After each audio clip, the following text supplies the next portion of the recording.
There are places on this planet that make no sense, not because they're mysterious or spiritual or whatever word people like to throw at things they don't understand. They make no sense because of the sheer, brutal, physical reality of what was built. And the question that never really goes away: how? Today we're looking at three of them. A temple in southern India with an 80-ton rock sitting on top of a 60-meter tower. A mountain in Turkey where a king put his own face next to the gods. And a door in Peru that opens into solid rock and goes absolutely nowhere. Let's get into it. Brihadiswara Temple, southern India. Tamil Nadu. The year is around 1010 CE. The Chola Empire is at its peak. King Raja Chola I has been conquering territory for decades. He's defeated kingdoms, expanded trade routes across Southeast Asia, and now he wants to do something permanent. He wants to build a temple so massive that people 1,000 years from now will still be standing in front of it with their mouths open. He succeeded. The Brihadiswara Temple in Thanjavur is one of the most technically insane structures ever built by human hands. Let's talk about the tower first. It rises 60 meters into the air. That's roughly the height of a 20-story building, and this was built in 1010, not 1910, not 1410, 1010. At the very top of this tower sits a massive granite dome called the Kumbum. Now, if you spend any time on the internet, you'll hear that this is a single, solid 80-ton piece of rock. It's not. It's actually carved from multiple massive stones, masterfully joined together. But let that settle for a second. The combined weight is still roughly 80 tons. A modern African elephant weighs about 6 tons. So we're talking about the equivalent of more than 13 elephants sitting on the crown of a medieval tower in southern India. Now here's the question nobody has a clean answer to. How did they get all that weight up there? The current best theory involves an inclined plane, essentially a ramp, possibly several kilometers long, stretching gradually upwards so that the slope was manageable. If the ramp was 6 kilometers long with a gentle gradient, workers and animals could have dragged the heavy stones up without the physics becoming impossible. That sounds almost reasonable until you actually think about what that means. You have to quarry these massive blocks, cut them, shape them, transport them, then build a ramp that is potentially 6 kilometers in length just to crown the temple, then move the stones up the ramp, then dismantle the ramp. And this wasn't the hard part of the project. The whole temple complex is full of this. The entire structure uses a technique called interlocking stone. There's almost no mortar holding this temple together in the traditional sense. The stones are cut so precisely that they support each other through weight and geometry. 1,000 years of earthquakes, monsoons, and general atmospheric chaos. And the temple is still standing. The main tower is called the Vimana. It has 13 tiers, each tier smaller than the one below, tapering toward that massive capstone. The mathematical precision required to design 13 stacked tiers that all bear weight correctly, holding 80 tons of stone on top, and have the whole thing still be standing today. That's not intuition, that's engineering. And this was built without computers, without modern surveying equipment, without cranes. What they did have was a system. The ancient Indian science of construction is called Vastu Shastra, and it contains extremely specific mathematical ratios for proportions in sacred architecture. These weren't rough guidelines, they were formulas. The Chola builders weren't guessing. They were executing a system that had been refined over centuries. There's something else about this temple that people get wrong, but the truth is actually cooler. The shadow. There's a famous myth that the tower was built so perfectly vertical it casts no shadow at noon. The laws of physics still apply in Thanjavur. It definitely casts a shadow.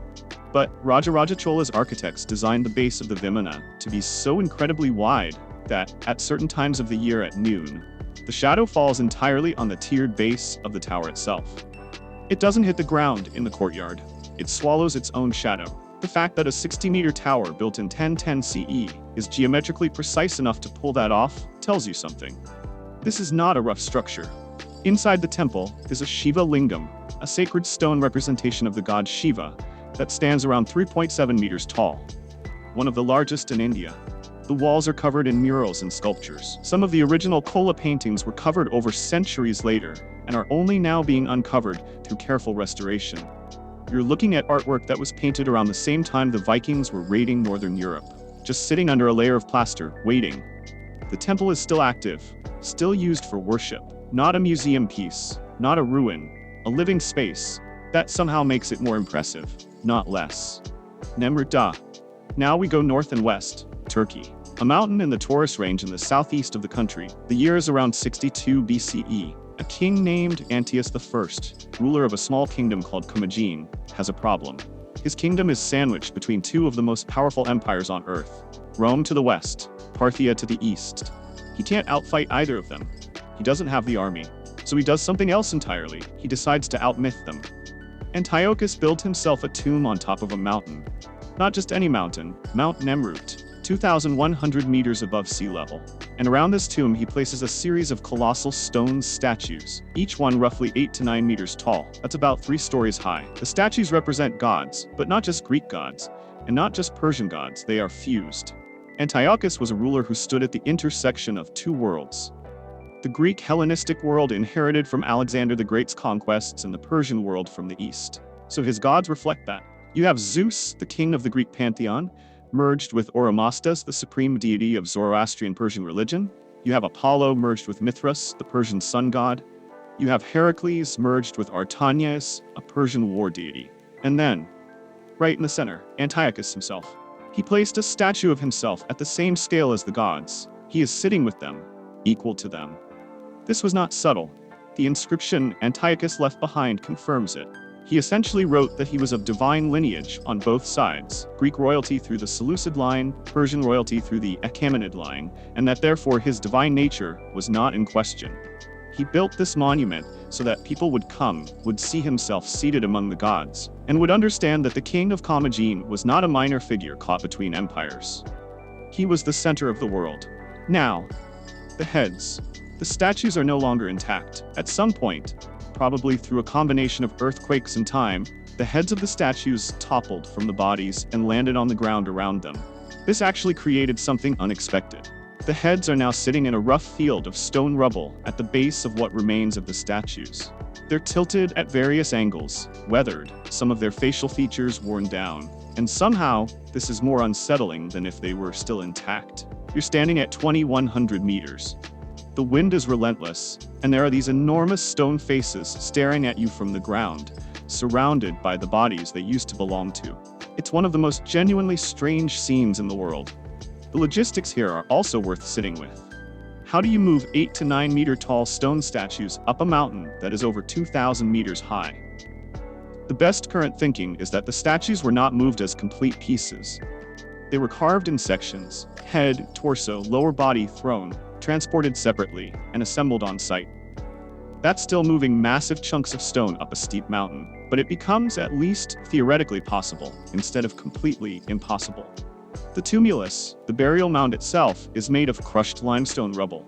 It's an artificial mound roughly 50 meters high sitting on top of the natural peak. Archaeologists have known for over a century that the tomb of Antiochus is probably inside that mound. But the rubble that makes it up is so densely packed and unstable that nobody has successfully excavated it. The body of Antiochus, if it's in there, has never been found. There's a specific design choice at Nemrut that says a lot about Antiochus's political thinking. The statues face east on one terrace and west on another. East toward Persia, west toward Greece and Rome. The message is that this place, and this king, exists at the meeting point of both civilizations. Not under either one. Between them. Above them if you take the mountain symbolism seriously. Antiochus died around 38 BCE. His kingdom was absorbed by Rome within a generation. His grand political project failed, but his mountain is still there. His stone faces are still staring out over the Taurus mountains. He is not entirely forgotten. Aramul Muru. Now we go to the other side of the world. Peru, the Altiplano, high plateau country near Lake Titicaca. Lake Titicaca sits at around 3,800 meters above sea level. It is one of the highest navigable lakes on the planet. The air is thin, the landscape is open and brutal and beautiful.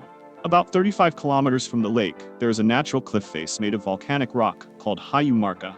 In this cliff face, someone carved a doorway. That's it. That's the thing. A doorway. It is a rectangular niche cut into the rock face, roughly 7 meters tall and 7 meters wide. A large square notch in the rock. Inside this large rectangular frame is a smaller niche, about 2 meters tall. Human-sized. The whole thing is cut with precision. The angles are clean. The surfaces within the carving are flat and smooth against the rough natural cliff around them. And it goes nowhere. There is no cave behind it. No tunnel, no chamber. The doorway is carved directly into solid rock, and the rock continues behind it. It is a door to nothing. The local Aymara people call it Puerta de Hayumarca, the Gate of the Gods. The name Aramumuru appears in certain oral traditions. It refers to a figure, possibly a priest from the Inca city of Cusco, who according to legend fled with a sacred golden disc when the Spanish arrived and came to this door. The story goes that he used the disc to open the doorway and pass through. Where did he go? Into another realm, into a place beyond the physical world. Depending on who is telling the story, he became one of the gods, or he entered a different dimension, or he simply vanished. The golden disc has never been found. The doorway is real. Now, the practical questions. Who carved it, and when? This is where it gets legitimately unclear. Unlike the Brihadiswara temple, there is no inscription. There is no historical record confirming who built it. There is no Antiochus who left a stone manifesto explaining his intentions. The carving itself shows no tool marks that would definitively date it to a specific period. The volcanic rock has weathered considerably. Some researchers associate it with the Pucara culture, which was active in the Lake Titicaca Basin, roughly 500 BCE to 200 CE. Others suggest it could be pre-Inca. The Inca Empire formalized around the 13th century CE but was built on top of much older civilizations in that region. What's strange is the position. The doorway is not at a settlement site, it's not near an obvious center of habitation, it's at a cliff face in a location that would have required specific intent to reach. You don't stumble across Hayumarca, you go there. That implies purpose. Ritual purpose, most likely. There are other niche doorways and wall niches in Inca and pre-Inca architecture throughout the region. They appear at Tiwanaku, the massive ancient city near Lake Titicaca that predates the Inca by centuries. They appear at various sacred sites throughout Peru. The niche form in Andean architecture often marks a sacred or liminal space, a threshold between states, between the human world and the divine world. Aramumuru might be the most extreme version of that idea. Not a doorway into a room, a doorway into the concept of transition itself. There's something about the sheer precision of the carving that is hard to explain away. The cliff face around it is rough, natural volcanic rock in all of its irregular, chaotic texture. The carved rectangle is clean, the internal niche is clean. The surfaces where the tool met the stone are flat and deliberate. Someone cared about this. Someone spent significant time and effort making this object precisely what it is. Whatever the original purpose, whether it was ceremonial, astronomical, designed to frame a specific view, used in ritual practice, or something else entirely, it was not casual. People still come here. Visitors to the site sometimes report feeling unusual sensations near the smaller inner niche. Pressure, tingling, disorientation. Is that the altitude? Is that the power of suggestion? Is that something else? That's not a question this script can answer. What do these three places have in common? On the surface, not much. One is a temple in India built to honor a god. One is a mountaintop monument in Turkey built to honor a king who wanted to be a god. One is a doorway in Peru whose purpose is still genuinely unknown. Different cultures, different centuries, different continents, but there's a thread. All three represent an extreme version of intention. When you build an 80-ton capstone onto a 60-meter tower, you are not making a practical decision. You are making a statement. This will last. This will be seen. This cannot be ignored. When you carry stone heads up a 2,100-meter mountain and set them beside an image of yourself seated among the gods, you are making a statement. This will be remembered. This will not be erased. I was here, and I was significant. When you carve a precise rectangular doorway into a solid cliff face far from any settlement, leading to nothing and nowhere, you are making a statement. Something is here. Something is different here. This threshold means something. What is that impulse? Why does every human civilization across every time period and geography produce these objects? Structures that exceed practical necessity, spaces that exist purely because of what they mean. There's an argument that this is what separates us from every other species. Not intelligence exactly, not just tool use, the ability to decide that something is sacred. To look at a mountain and say, that place is different. To look at a doorway and say, this passage means something beyond just going from one room to another. To pour thousands of hours of labor into an object that has no direct survival value, but that says in stone or in carved rock or in geometric precision, we were here and we understood something about the world, and we wanted that understanding to outlast us. The Kola king who built Brihadiswara died. His empire eventually fell. Antiochus died. His kingdom was absorbed into Rome. Whoever carved Aramumuru, we don't even know their name. But these places are still here. 1,000 years later, 10,000 visitors a year stand in front of the Brihdiswara Tower and try to figure out how an 80-ton stone got up there. 2,000 years later, people hike up a Turkish mountain to stand among stone faces and feel the wind coming off the Taurus Range. And somewhere near Lake Titicaca, someone stands in front of a carved doorway in a volcanic cliff and feels something they cannot entirely explain. Whatever these builders were trying to say, it's still being received. That's not nothing.